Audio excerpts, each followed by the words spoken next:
현재 전 세계적으로 백신 투여가 진행이 되고 있는 가운데 최근에 이제 호주와 뉴질랜드가 세계 최초로 격리 없는 자유여행을 재개하였고, 이에 질세라 영국도 특정 국가들을 대상으로 여행객을 받고 있습니다. 그리고 미국은 올 여름부터 유럽 여행이 가능하다는 그런 상황인데요. 이런 가운데 우리나라도 백신을 맞고 나서 해외여행을 가려고 하는 사람들이 엄청 많겠지만, 최근에 동양인 폭행이나 혐오 발언 같은 걸 볼 수 있듯이 코로나 바이러스가 중국에서 창궐했다고 믿는 사람들 때문에 한편으로는 당장 이렇게 차별이 심한 미국이나 유럽 같은 먼 나라로 여행을 가는 것은 어려울 것입니다. 따라서 한동안 국내 여행자들은, 아니 다시 말해서 여행 대기하고 있는 그런 수요자들은 선진국들보다 상대적으로 코로나 바이러스 백신을 잘 투여하고 통제를 잘하고 있는 아시아권의 국가들로 여행을 가려고 할 겁니다. 그리고 이는 중국이나 동남아 비행 노선이 많은 항공사들, 특히 LCC 기업들에게 유리한 환경이 조성될 것으로 예상이 되고 있습니다. 그래서 오늘은 이 코로나 이후에 나중에 이제 여행이 재개가 됐을 때 수혜를 입게 될 LCC 산업에 대해서 간단하게 살펴보고, 그에 더해서 국내에 상장되어 있는 LCC 기업들을 간단하게 비교를 해보면서 이들 기업 중에 어떤 기업이 투자하기에 매력적인지 한번 살펴보도록 하겠습니다. 개인적인 견해이기 때문에 영상 중에 놓친 투자 포인트나 잘못 알고 있는 부면이 있다면 아래 댓글로 남겨주시면 친절하게 답변을 드리도록 하겠습니다. 먼저 LCC의 뜻이 무엇이냐?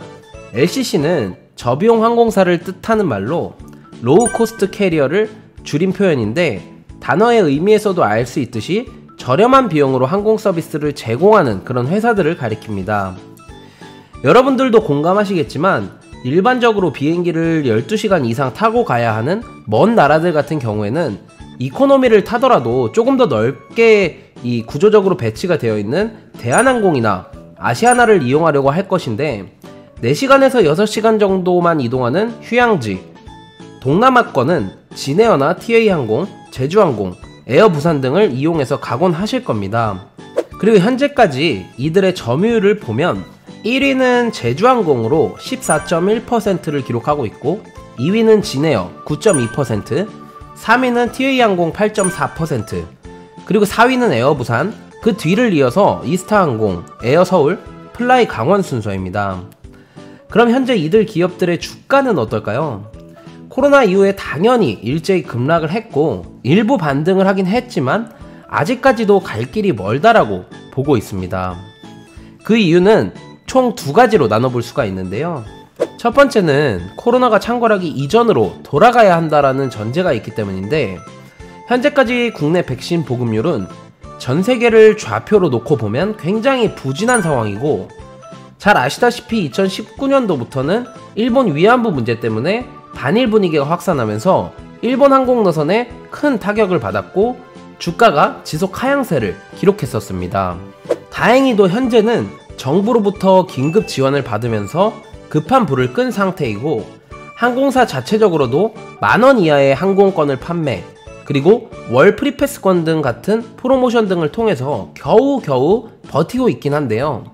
이 역시도 자세히 보면 밑빠진 독에 물 붓는 격인 만큼 근본적으로 여행업 수요가 회복되지 않는 한 결국 대규모 연속 적자는 불가피하다라고 봐야 할 겁니다. 그래서 여기까지 정리를 해보면 현재 LCC 산업은 2019년 반일 정서 이후 주력 운항 노선인 일본 항공 노선이 타격을 받으면서 이것이 회복하기도 전에 작년에 코로나 바이러스 창궐에 따른 모든 노선의 중단으로 여행업이 침체기에 빠지면서 전례 없는 어둠 속을 걷고 있는 게 실정입니다. 그럼 앞으로도 이와 같은 상황이 무한정으로 지속될까요? 개인적으로는 비 온 뒤에 땅이 더 굳는다고 조만간 여행업 수요 역시 회복될 수밖에 없다고 생각을 하고 있습니다. 자, 그렇다면 회복이 된다라는 전제를 가정하에 어떤 LCC 기업이 추후에 큰 수혜를 받을 수 있게 될까요? 각 기업들을 하나씩 살펴보겠습니다. 먼저 에어부산과 진에어 같은 경우에는 최근에 이제 대한항공과 아시아나항공이 통합됐기 때문에 조만간 에어부산과 진에어 역시도 몇 년 내로 통합이 될 것으로 예상이 되나, 에어부산의 경우 국내선 비중이 높고 만약에 이게 추후에 통합이 되더라도 해외 관광 수요가 폭발했을 때 큰 메리트를 받지 못할 수 있을 거라는 생각을 하고 있고요.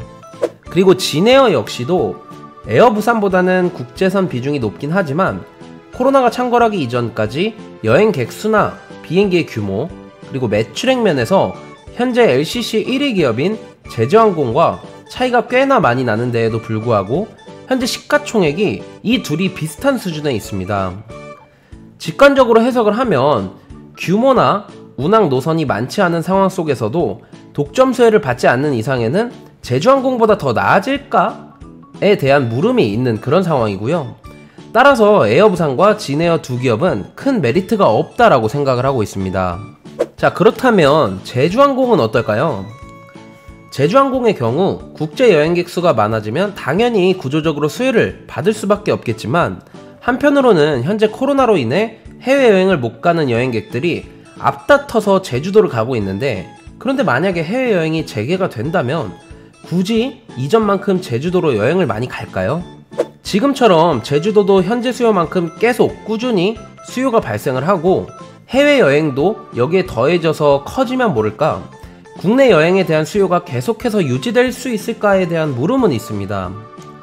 그러면 어떤 기업이 최대 수혜를 받을까요? 아마 눈치채셨겠지만 개인적으로는 티웨이항공이 최대 수혜를 받을 거라고 생각을 하며, 이렇게 생각하는 데에는 크게 세 가지 이유가 있습니다. 첫 번째는 최근에 사모펀드사로부터 유치한 800억 원의 투자입니다. 지난 3월에 티웨이항공은 800억 원 규모의 유상증자를 단행했었는데 그 대상으로 JKL 파트너스가 선정이 됐고, 그러면서 JKL 파트너스는 자연스럽게 티웨이항공의 2대 주주가 됐습니다. 잘 아시다시피 일반적으로 투자회사들이 이런 투자에 참여하는 이유는 회사를 빠른 시간 내에 성장시켜서 주가를 끌어올리는 게 그 목적입니다. 이런 목적으로 티웨이항공 내 사내이사 역시 자사 임원을 선정했다라는 것은 의미가 있다고 보여집니다. 그러면 이 JKL 파트너스는 왜 이런 여러가지 LCC 업체 중에서 티웨이항공사를 선택한 걸까요?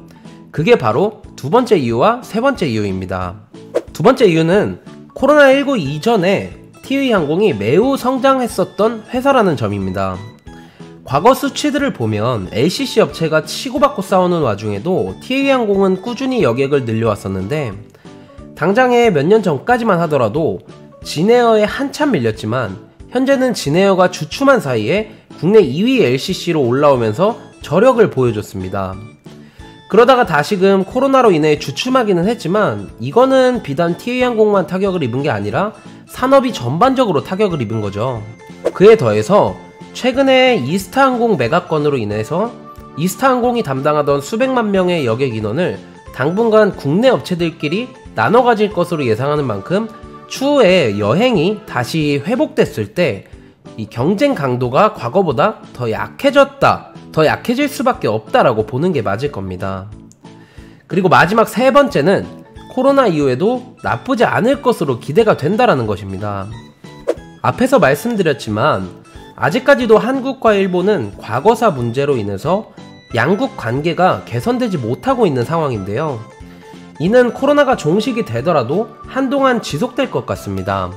그리고 이 말은 물론 일본 여행을 가는 사람들도 분명히 있겠지만 예전만큼, 그 불매운동이 시작하기 전만큼 일본에 가는 사람들의 수가 급격히 많아지지는 않을 것 같습니다. 따라서 일본보다 대만이나 여타 동남아 국가들을 주력 타겟팅하고 투자하고 있는 티웨이항공이 가장 수혜를 보지 않을까 싶습니다. 앞에서 언급했듯이 개인적으로는 해외여행이 갑자기 재개되더라도 현재는 동양인에 대한 혐오와 증오로 인해서 미국이나 유럽보다도 가격적인 메리트가 높고 이들 국가보다도 상대적으로 물가가 저렴한 대만이나 동남아로 여행을 가겠죠. 비단 이러한 이유뿐만 아니더라도 실제로 베트남은 누적 확진자가 3,000명도 안 되는 상황이고 대만 역시도 누적 확진자가 1,000명도 안 되기 때문에 코로나 관리를 매우 잘한 나라들이라는 점 역시 큰 메리트가 될 수 있을 것 같습니다. 여기까지 보면 티웨이항공사는 크게 첫 번째, 힘든 시기에 JKL 파트너스라는 재무적으로 지원해줄 수 있는 든든한 우군을 확보를 했고, 두 번째, 코로나 창궐 이전에 이미 타 LCC 기업보다 높은 성장을 보이고 있었으며, 마지막으로 현재 정서적 분위기가 안 좋은 일본 노선보다도 대만 등 동남아 항공 노선이 주력인 만큼 추후 여행업이 수요가 재개가 됐을 때 가장 큰 수혜를 입을 것으로 예상이 됩니다. 오늘은 국내 LCC 기업 중에 조만간 재개될 해외여행 시 수혜를 입을 기업에 대해서 살펴봤는데요. 우리나라 역시도 최대한 빨리 백신 투여율을 높여서 하루빨리라도 여행을 갈 수 있는 그런 날이 왔으면 좋겠습니다. 오늘 영상이 도움이 되셨다면 좋아요와 구독 부탁드리고요. 영상 하단에 링크를 입력하시면 들어오셔서 장중에 이제 브리핑이나 간단한 종목 견해 같은 것들을 공유 받으실 수 있으니까 많은 관심 부탁드립니다.